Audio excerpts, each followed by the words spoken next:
Oh no, there's names on napkins. James, Brian, okay, good. Yeah, so we're in the right spot. Hi everybody. Good morning. This is like the first wake up, so everybody's only just had one coffee, so we're gonna hopefully have some energy and wake you all up in this conversation. Really excited to be sitting here with my friend Brian. We worked together over the last few years on and off, and so know a little bit about each other, and I'm hoping that's going to reveal quite the story of Airbnb, right, of the last 14 years, right, is really a story that's very tied to culture and what's happened.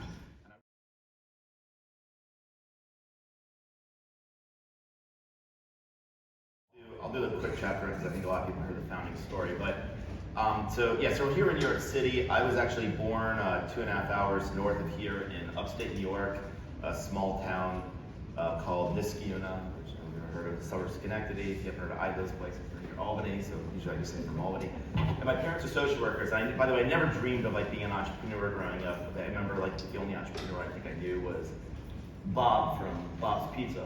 So I just didn't really have a sense of what was possible in my life.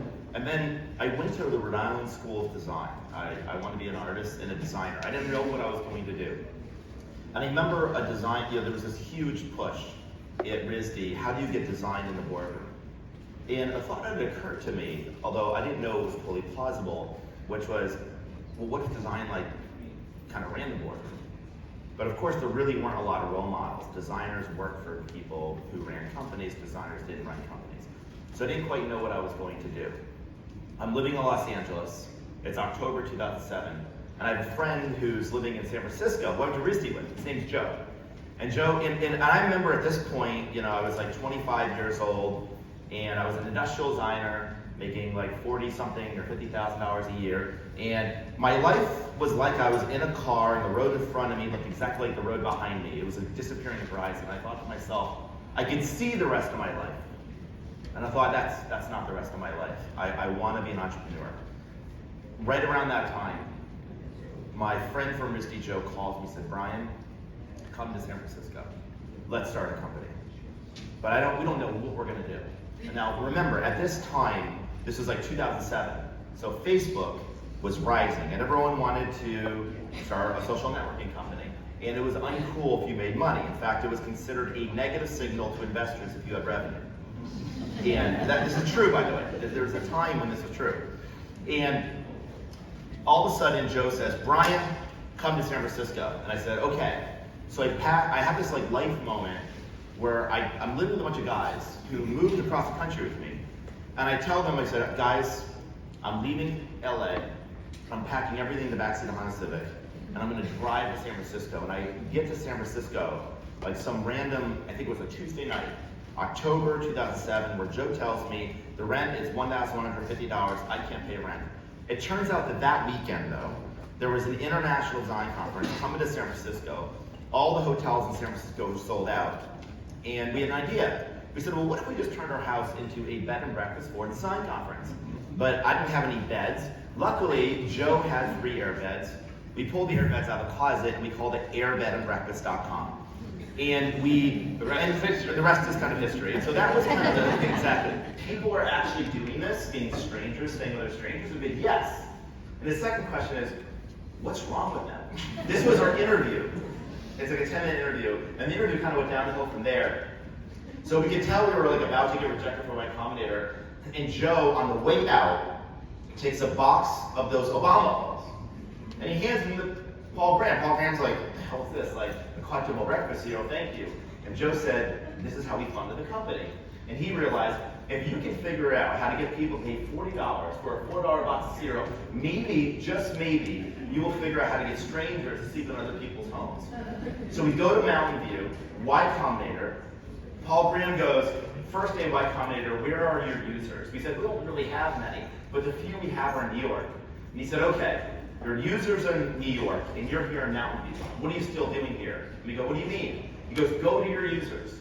And so we went to New York City, which is here, where we have a little business, for those listening. just in case you all didn't know where you were. And we kind of like literally went door to door, like signing people up, photographing their homes, and like when you bought an iPhone, Steve Jobs didn't like sleep on your couch, but I did. And so, like one by one, we kind of got the network effect going. And it turned out that a company that seemed implausible, the worst idea that there ever was, became the worst idea that kind of ever worked. And before we knew it, I was now on a rocket ship. And the thing about starting a company is, starting a tech company isn't actually, it doesn't feel any different than like a little pizza shop at first, just a few of you. But then it's like, it just grows, and it grows, and it grows, and it grows, and it grows. And very few of us, ever growing up, were taught by our parents what to do when your product reaches product market fit, and you have to go on hypergrowth, and how do you build an executive team, manage a board, and like have a huge organization, be a manager, and do this and do that. But it took off, and it became kind of in the 2010s, one of the defining hypergrowth companies. So I guess that's chapter one. Yeah. So we have this crazy success. Suddenly, like my life completely changes. I'm just like unemployed designer. By the way, I used to call myself an entrepreneur. My mom said, "You're not an entrepreneur, you're unemployed." And we had a debate about. Moms do that. And then we had a debate like, what's the difference? And it turns out when you're starting, it's really in your There is no difference. But and then the whole point is to make it real. So we have this rocket ship, all this success, and then when Airbnb started, it was really different. I think it was really special, but something happened. I don't know. I don't think I was totally sure of myself, and I was suddenly like this person running this huge company. And so what do you do when you run a new company? You bring in executives. And those executives are mostly not homegrown. They come from other companies. And those other companies have with them decades of convention and legacy. And one day, I just noticed it was like really hard to get work done at the company. When it's hard to get work done at a company, it's always an issue of like how people are, like leadership or process. It's always one of those two things. And we had leadership issues, process issues, and people were complaining about how it was really hard to get work done. And we had this pressure of going public on the horizon. And so I did probably the opposite of what I should have done. Instead of leaning into what made us different, I think we started becoming a fairly conventional company. And what happened? I kind of looked up to different companies like Amazon, always really successful companies. I noticed, wow, they're divisional. They like take their company and they break it into business units and divisions. So I did that, and we ended up creating like 10 different divisions. And I thought, this is great. I've got like 10 little entrepreneurs, like we're CEOs or product people that will drive innovation. And what do? They created 10 of their subdivisions. We had divisions creating subdivisions. And we had these pods of designers and engineers and PMs, and they'd work in these little pods, and then they would create all these requests for the centralized engineering team or this platform team. And then, of course, each division had what wants its own marketing, because there's no central message. So then we have like 10 marketing departments. And then there's the communications like doesn't know how to handle everything. And then because the company's going in 10 different directions, there's no real strategy. So then the strategy becomes metrics. How many companies the strategy is to grow? A strategy is not to grow. That's not a strategy. A growth is an indication your strategy is working. And so, but for us, the metrics became the strategy. And then we did the thing that everyone at software companies does. By the way, I want to just say that I think the way software is developed in the world at not small companies needs in some way to be reevaluated. Because what happens is software development has an absence of constraint. So people on your teams have ubiquitous data, and they say, we can just be autonomous, make our own decision, we'll A/B test our way towards some local maximization. And the problem with software is also its strength. Anyone can ship anything, and you have ubiquity of data. And what this means is the company can suddenly row in 100 directions at the same time. And when that happens, product gets separated from marketing. Marketers at company are like waiters at a restaurant. If they go into the kitchen, they get yelled at by the chefs. And that's what happens in most companies. The engineers and the marketers. You want to know how healthy a company is? Just look how close the marketers and engineers are. Done. 5 minutes, you can diagnose the company, over. And it was broken. It was balkanized. And one day, I had a dream. It's like late 2019. I always felt like it was made up when people actually have these dreams. I actually had one. And the dream was that I remember, because I don't usually remember my dreams. I remember this dream. And it was as if I had left the company for 10 years and I came back. And I was really concerned about what I saw. And I go on this walk with my co-founders. We meet up every week. And I said, I had this terrible dream that I left the company, I came back, I was horrified at what I found, and then I realized it was exactly what we're doing right now. And they said, well, what are you gonna do about it? And I said, I have no idea, because it's late 2019, and we're about to file to go public. And it turns out, if the one time you should not rebuild the company from the ground up is right before December range of 2020, right before the pandemic. And we're about to file to go public. Now, to be clear, it's not like I thought we were doomed or anything. I just had this uneasy feeling, but I also don't know it could be different because there's not a lot of companies running it differently. But I had this vision of running a company really differently. Truly like if a designer ran a company, not like every other company. And I don't know how to change it. And we're about to go public. We've written our S1. Okay, so we've written the S1, which is the document we filed with the Securities and Exchange Commission to go public. And all of a sudden, we have a business in China, and I noticed our business in China drops by 80% in a matter of weeks. I'd never seen anything drop more than 8%.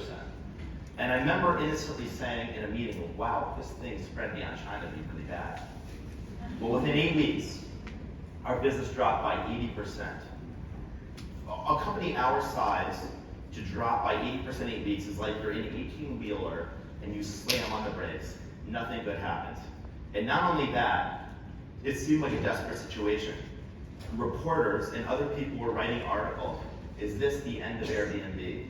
If you were to take yourself to the beginning of the pandemic, we were probably the first company that people attributed having troubles to. Like we were the face of pandemic. You're the canary in the coal mine. Exactly. And I felt like I was a captain of the ship and a torpedo hit the side of the ship. There were articles, is this the end of Airbnb? Will Airbnb exist?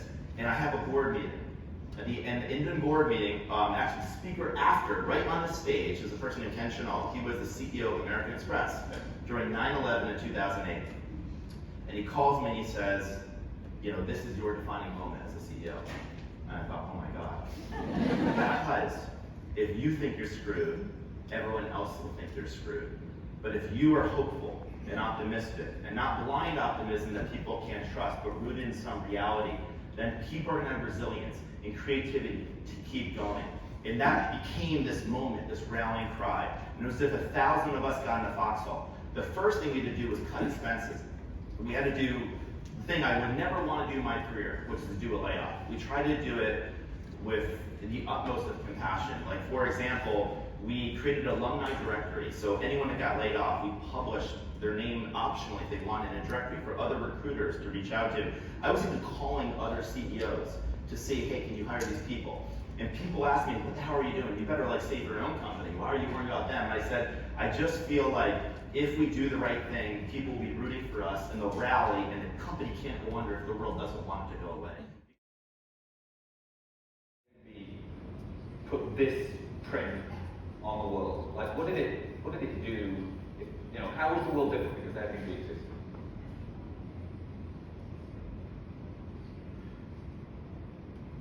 You know, it's funny, being able to say it this way. Isn't it weird how some of the people with strongest opinions about other people are the ones without passports? And so I think that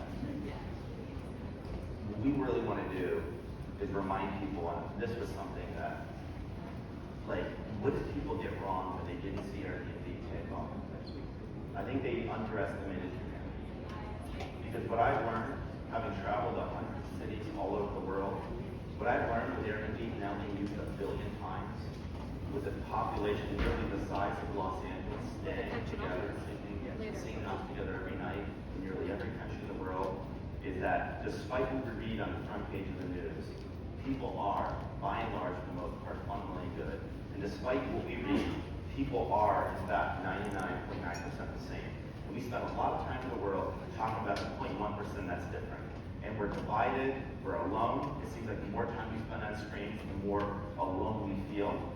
And I want us to, we're not going to on our own do this, but I want to be part of just reminding people that one another, we can coexist, we can live together, make the world feel a little bit smaller, remind the world we're fundamentally good, and do that as a designer, designing a better way for people to relate to one another.